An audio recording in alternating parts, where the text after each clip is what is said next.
I have some exciting news for you. I've been working hard to create something just for you, and it's officially live. It's a free quiz to help you determine your personal path to creating a successful digital course.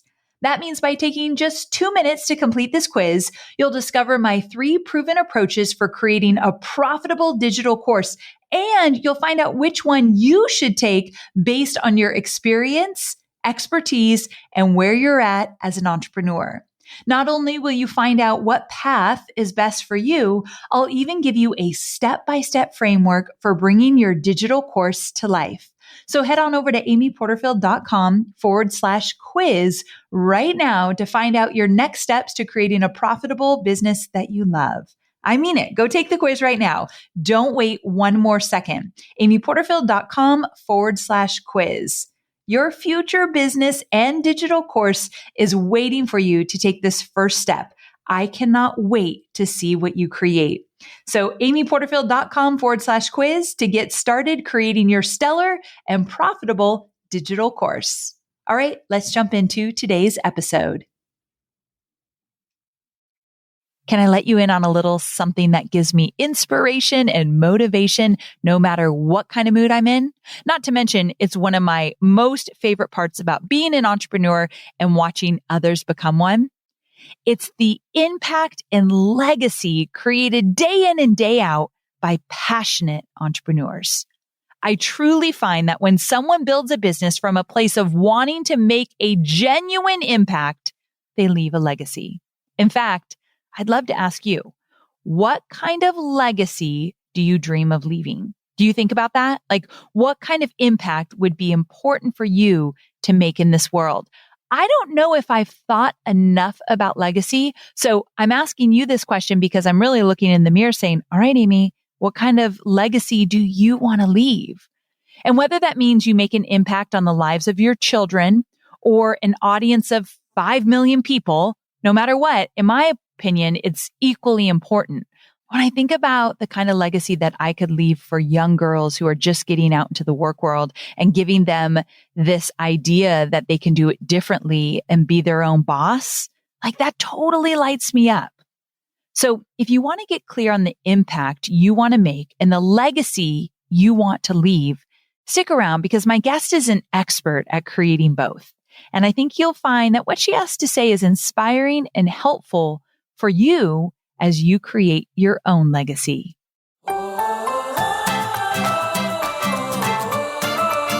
I'm Amy Porterfield, and this is Online Marketing Made Easy.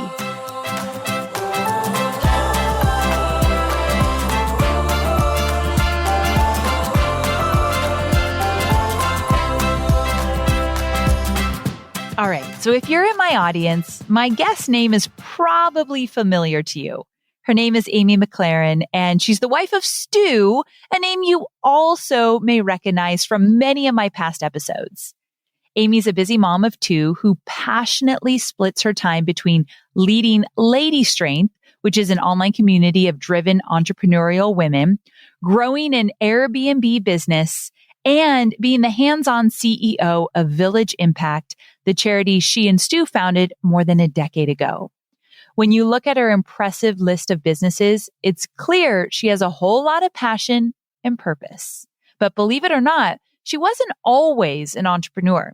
In fact, her teaching career left her feeling unfulfilled and is exactly what kickstarted her journey to build something she truly loves.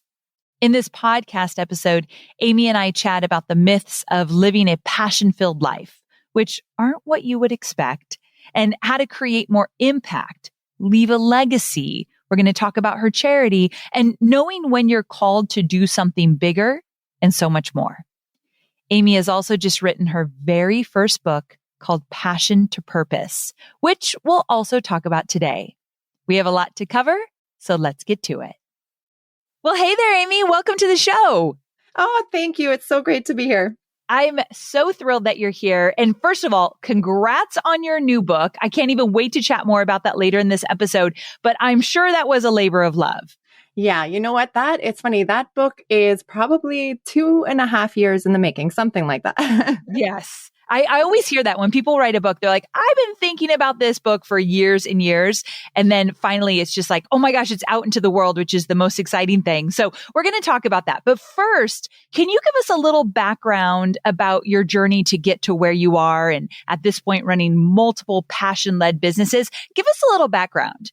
Yeah, for sure. So, my journey has been influenced by a passion for travel and a desire for helping others. And that all kind of began, I think, growing up. So I grew up in the UK, and now I know I don't sound like it. I don't have a British accent. I wish I did now. Sometimes it comes out, for the record. I've been around you a lot and you say words that I'm like, wait a second, what was that? So it comes out once in a while. Yeah. So I moved from the UK, Oxford, when I was 10. And so I grew up in the UK, and my family and I traveled a lot when I was little. And I remember having many Christmases where sometimes we would have strangers join our Christmas celebrations because this particular stranger didn't have, a place to go or a place to eat. And my mom was always so welcoming and bringing people into our family and making sure that those people would have someone that time of year. We did soup kitchens. I remember going to homeless shelters as a kid growing up. So it was really kind of ingrained in me young to always think of other people and help other people. And those patterns continued really as I got older. Throughout high school and then into university, I taught English overseas. I taught in England and Spain. And then I directed international language schools in the UK. And I think about that now. I was 23 directing 800 international kids and 24 staff, which was at 23 years old.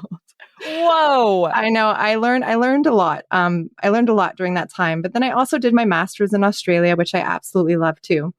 And I also volunteered a lot during that time. I remember living with a Thai family when I worked in Thailand. I lived in this little place right on the river, and they would get their groceries from this little boat that would go by on the river. And I just loved it. I loved listening to their conversations at dinner and just being a part of their community. So that kind of came with me throughout the university and then into my early 20s. And then I think this kind of whole idea came to not a halt, but like a big change for me was when Stu and I, my now husband, as you know, we were sitting on the couch and we were watching Oprah's Big Give. And do you remember that show? Did you ever watch that show? Right. Yes. And it's such a good show. And we would watch it. And for those that are listening, that if you've never heard of that show, Oprah did this show where she'd basically go into a community and transform a family's life. And Stu and I were watching it, and we would watch it. I would drink my wine. I would cry, and Stu would cry too. And I said, I want to do that, but I want to do it at an international level. Because with me, it's always been that travel, like that thirst for different cultures and learning more about other people. So I said to Stu that night, I'm like, that's what I want to do. Like, I want to be Oprah. I mean, because who doesn't want to be Oprah? Right. But I want to be Oprah, but I want to do it overseas. And he was like, okay. He's like, but when do you want to do this, Amy? And I'm like, well, Christmas, because at that time I was teaching full time, and Christmas was the only time of the year that I could get away for a holiday. Now, bear in mind, this was like mid-December. So this wasn't June or July.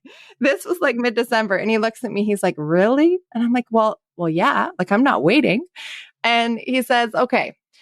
So he's like, okay. And I said, well, you're the business guy. I'm like, can you figure out how to raise the money and I will sort out the travel and all the details? And he's like, right.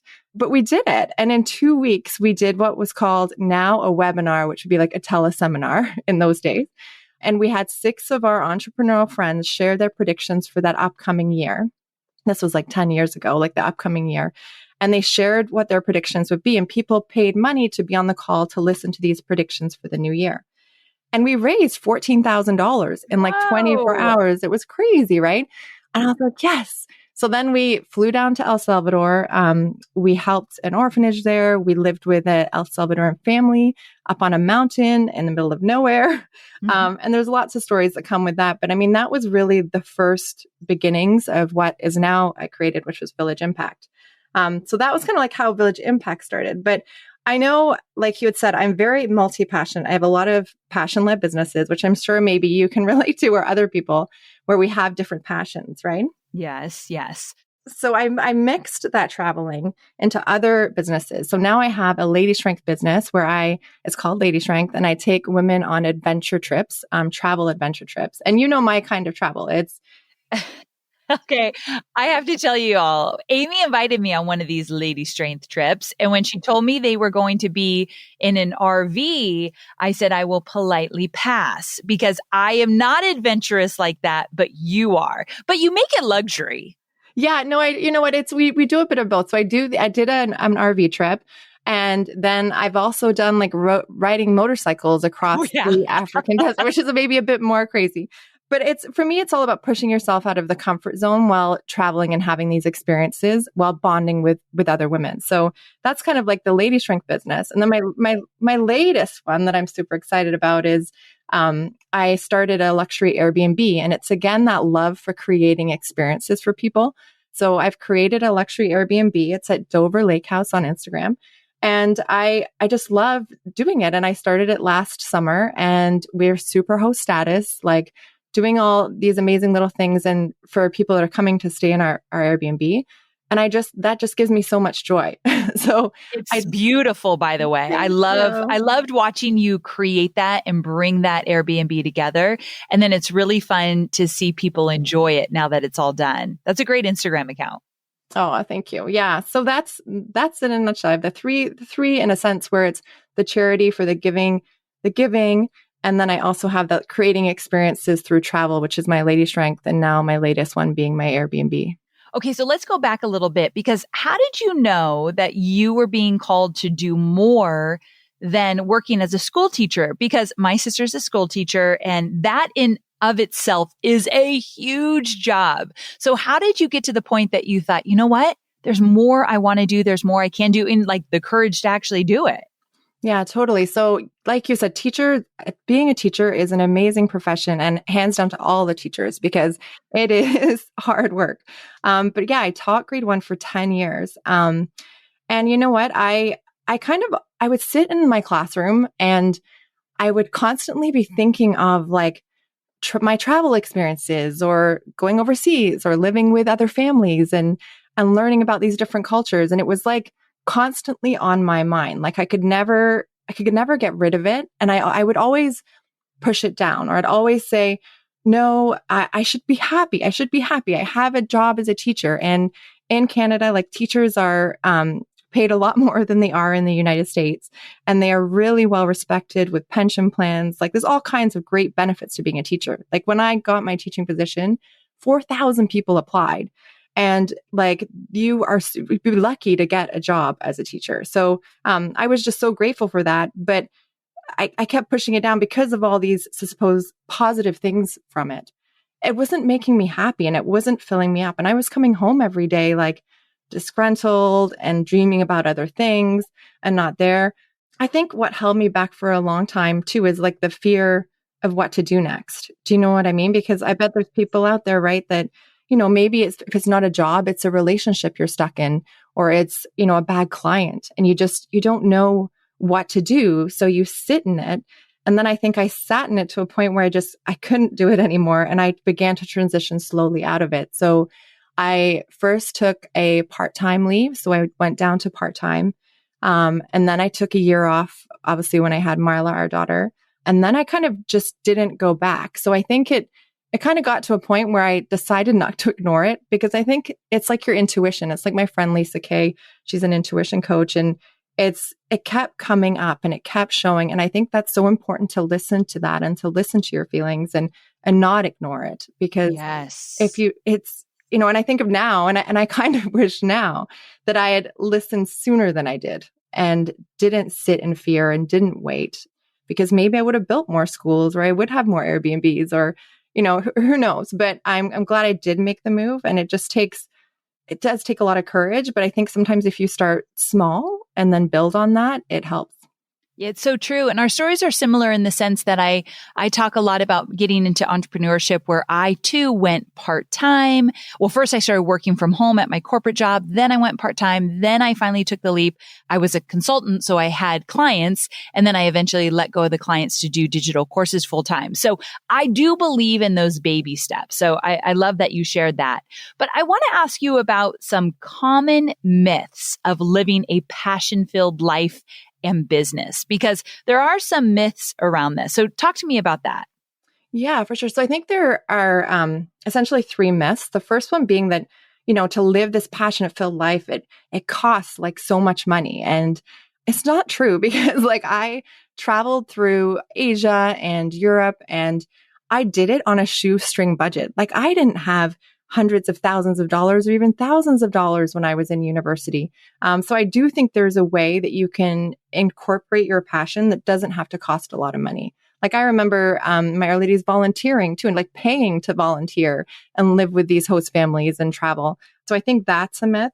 The second one is that it's time consuming. I think that's a big thing too. It's not time consuming. I mean, you're putting joy into your life. You want to follow those passions. And they don't have to take all day. They could take 5 minutes of your time a week or 5 minutes a day to do something that you're passionate about. And then I think the other one is that the third one being that, people think that it's kind of like your passion is a side job. Do you know what I mean? Or a side hustle. It can't become like something that will bring you income. And I think that's wrong too, because I mean, like you and I were very, very fortunate to be surrounded by women and men that have used their passion, not only to do more good in the world, which I love, it also brings in income. Like I think of my friend Michelle, who loves crafting, and she has this bustling crafting business where she has a crafting membership doing a craft once a week, and she absolutely loves it. Or there's Tamara Bennett that my husband talks about a lot for memberships, and she has a membership on how to make decorative door hangers. And she like all these little things, I think that you can make a business out of them if you truly love them. It's so true. Now, okay, so let's talk about that. So many people want to create an online business and want it to be passion led, and they're not really sure if what they love and what they want to do could be a business. So how can someone unlock their passion within their life? Whether that becomes a business or not, some people get stuck here. So how do you unlock your passion?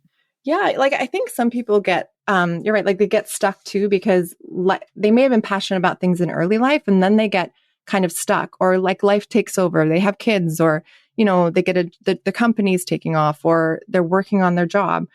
So something that I've done before is what I like to call a passion timeline. And it's like just taking a step back and like taking 20 minutes and sitting down and taking out a piece of paper and drawing just a straight line and going up in increments to your age. So say maybe 10, 20, 30, 40, 50, 60, however old you are. And then looking back, because when you look back at those things that you really, truly loved, I bet there would be a common theme, or maybe you've forgotten about those things that you did when you were 20 that really lit you up. So it's identifying those things that in the past and what you like right now too. And then you've got to start to be intentional. You have to take time to put that into your life somehow. So whether that's, taking a class once a week, or reading a book about something, or connecting with another individual or another person that likes the same things that you do. And thirdly, you got to commit, right? You've got to commit. You have to commit. If you don't commit, nothing happens. You've got to commit. And it's starting with committing, like I said, with 5 minutes a day, 5 minutes a week, but you have to commit to something to incorporate that passion into your life. So very true. Okay. So with that, can you give us some tips? Because I know you've had these experiences in your own life along this journey of creating what you've created. Any tips for getting out of your comfort zone and really just kicking self-doubt to the curb? When I think of self-doubt, it reminds me of our adoption journey. And we have our daughter, Marla, who's 10, and she's my biological daughter. And I have a little guy named Sam, who's 7, and we adopted Sam from South Africa. And our international adoption journey was not an easy one. It took, as 8 years to adopt Sam. 8 years. I remember that journey thinking, oh my gosh, is this going to happen? Stu used to talk about it a lot when I was in a peer mastermind with him years ago. And it felt like it was just not going to happen. Yeah, no. And 8 years, when you think, it's crazy, right? So the agency that we first started to use was charged with fraud. And then basically I hit 30 and we wanted to have our own kids too. So we had Marla, and then we picked up the papers again and we started again. But all in this journey, it was hard. I was an emotional roller coaster for like all of those years. Cause like you said, it was like, is it going to happen? Is it not going to happen? Then I started doubting myself. Then I had friends and even family say, and it was all out of love. I mean, but it didn't help in some ways because like I remember, even my mom saying, why don't you just have another one of your own? And, or why don't you adopt domestically but we didn't want to, like with all my whole life, it's all been international travel, right? So I'm like, no, like we really, really want to adopt. And we just kind of stuck to it. But the more and longer it went, the more voices of other people's thoughts and opinions became more amplified. And then, and then you really begin to feel like, am I doing the right thing? Is this really silly to wait 8 years? Like, how crazy am I? I mean, even before I jumped on this podcast with you, right? I'm like reading all of my notes and then I'm like panicking and I'm like, oh, it's Amy. I don't want to mess it up. She's so great. And like, but you begin to have these self-doubt and it's hard.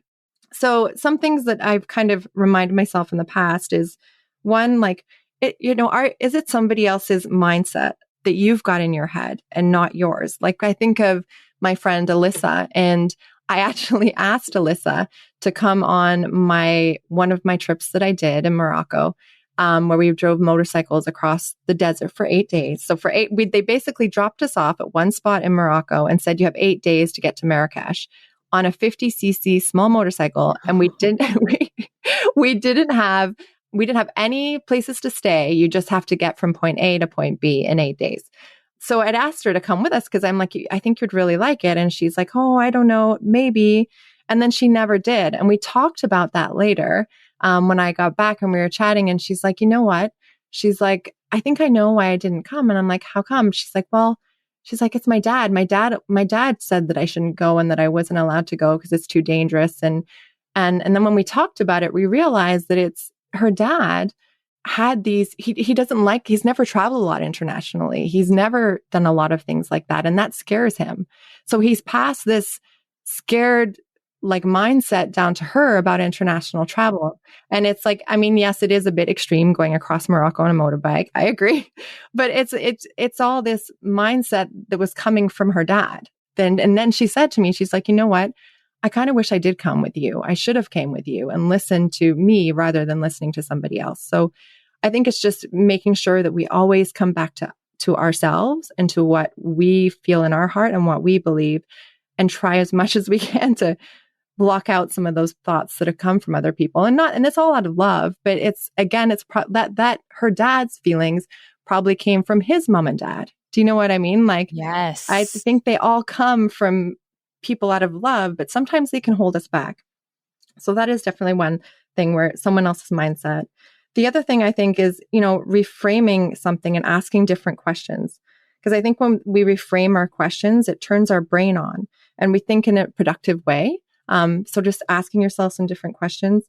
And then lastly, it's monitoring that self-talk. I mean, we all have it, yes. Right? Our head just says all these crazy things that aren't true, but you think of like all these different worst case scenarios or, what might happen, and it rarely does happen. So it's making sure monitoring those things that you're saying to yourself are more on the positive outcome than the negative. Okay, so totally agree with that. And I'm curious what you think, because you've had such experience in this area. How can entrepreneurs use what they're passionate about to create more impact? Yeah. So, what I think that can be done in two ways. And the first way being consistency and the second being collaboration. And consistency, I think it really is got to do with your message and your action. Like I think about when I started Village Impact years ago. I mean, we were all over the place. We were helping with water. We were doing meal programs. We were doing all these different things, and it became complicated. And it became complicated because when we were sharing what we were doing, no one really understood. And like, we didn't really know, and the message wasn't clear, and it was confusing for people that were following us or people that were asking about what we were doing. So now, I mean, it's fully revolved around education and entrepreneurship. So we've totally kind of zoned in and changed that now to one thing. But I think definitely having a clear message and clear action steps into what you're doing. So when you're explaining your message about what you do, it's clear for people listening and they understand what you do. And then they can help you. They can buy your programs or courses because they understand and know what it is that you do or you're known for. The other one is probably my favorite, being collaboration, because I love nothing more than like working together on my LadyStrength programs with the women in my mastermind, or the group trips that we do, but then also with our charity, like working together, we go further. I mean, when I think of what we've built in Kenya with Village Impact, it's all been relationship building. It's all been built really through the Kenyan community. And I've just been lucky to be a part of it because with our school, we have partnered with the Kenyan government for our school. So we've built 14 schools, and those schools are actually sustained by the government. So we work with the government where they pay the teachers' salaries. They basically run them. But we come in working again with our team on the ground, and Irene, who has her own Kenyan NGO on the ground too. So we work with all these groups of people within Kenya to create what we have with Village Impact. And we go so much further when we work together, when we learn from each other, and we learn about ourselves too when we're working with people like that. Yes, it's so true. It's so true. I want to switch gears just a bit because I know that you and I have talked about this topic before, and I want you to talk a little about it here. Well, let's talk about the word legacy, because especially when you're thinking about, your passions and where you want to make an impact, legacy comes up. And I'm curious, what does leaving a legacy really mean? Like when you think about that, what would you say to that? What does leaving a legacy mean? Yeah, I love this word. I think it's so important for so many reasons.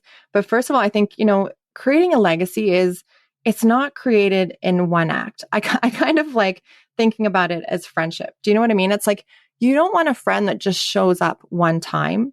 You want a true friend that shows up to celebrate with you, to, be there when times are tough, because legacy is like that. It's not just one act. You could build a building and put your name on it, and that's amazing. But I also think it's all these little actions and how we choose to live our life on a daily basis that add up to our legacy.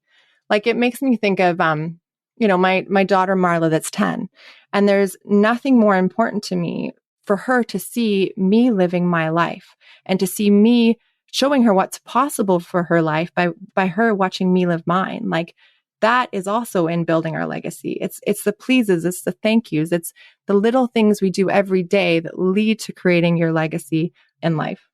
Yes. And I love that, I'm a huge fan of Marla. And I love that she gets to watch you and Stu do what you do, because there's no way that girl is not going to make change in this world after seeing what her parents have done with their businesses and with your charitable causes. Like I say she could be president of the United States. We will see. So I tell her that all the time. I think she'll be the most bossiest. I hope so. Oh, that's man. even a word, bossiest. I don't even know. She's the greatest. I hope she is. Okay. So how do you take what you're doing as an entrepreneur and use it to fill up your cup and give you a sense of personal fulfillment? Yeah. So on the charity side, for me, it's just learning from my team in Kenya. It's working with them and collaborating on projects together. That really does fill me up. We haven't been back to Kenya with COVID now in a couple of years, but a year and a half, I guess. But I really miss that, like just bonding with them. And Zoom's great, but nothing's better than being in person with people, as we all know. Yeah. And with LadyStrength, it's being on these crazy trips and seeing women come so nervous to be a part of it. But when they leave, they have so much confidence, and then they take that confidence and they build businesses. Like on our RV trip, I think of my friend Jen that has an earring subscription business now, where she has earrings delivered to you every 4 months. And they're these beautiful earrings. And that was born in a hot tub in one of the RV parks that we were at. I love those stories. So it's like, and then there's the other one from that RV trip again, too. One of the women, she's starting wild retreats, and there's all kinds of stories that come up because they've given the time, and seeing them thrive in their business, but then also in their relationships because they've taken that time to kind of grow themselves is huge for me. And then of course it's with my luxury Airbnb. I love reading the reviews, and I just love seeing the reviews and what the little things that guests have liked that I've done in the lake house, or so that kind of fills my bucket on that side. I love thinking about ways to fill your bucket. I have this box, it's this big plastic box, and it's all the thank you cards that I've ever received since starting this business. And there have been times when things got really tough over the last 12 years, and I would take out that box and I would remind myself that I am making an impact and I have touched people's lives. And that box is really special to me. So taking a minute to realize the impact you have made and what you have done is a great way to fill your cup. So I love that you brought that up. Okay, Amy, I want you to tell us about your new book, Passion to Purpose. So exciting. And I want you to talk about why you wrote this book and the good that you know it will do in this world and where we can get our hands on it. Thank you so much. Yes, comes out August 10th. You can find out more about it on passiontopurposebook.com. And I have lots of cool bonuses there that you can check out. But I wrote this book because, Stu and I speak a lot on stage together. Sometimes it's myself. I get way more nervous, than my husband does on stage. It's not my favorite thing to do, but I do it because I want to spread the word. And I also want to show my daughter, that, you've got to face those fears. But that aside, after I would come off stage, a lot of women and men would talk to me about, how I started the charity and how I came about it and what I did. But the thing is, and what I want everybody to know is that you don't have to start a nonprofit to make an impact. You don't have to start your own business to make an impact. You can have an impact on someone's life by doing the smallest little things. And you can do that by using your passion. And Passion to Purpose is all about using your passion to do more good in the world. And like I said, you don't have to start a charity. You don't have to start a business. You can have an impact on someone's life just by doing small things using your passion. So maybe it's a free art lesson, or it's, just saying please and thank you, or sharing your passion activity with your friends or your family so it lights them up. There's so many things that you can do with it. So true. Okay. So just so you all know, I'm going to link to Amy's book in the show notes as well. But again, passiontopurposebook.com. Go check it out. Get your hands on it. And Amy, thanks so much for being on the show. I truly appreciate it. Oh, no. Thank you, Amy. It's so great to chat.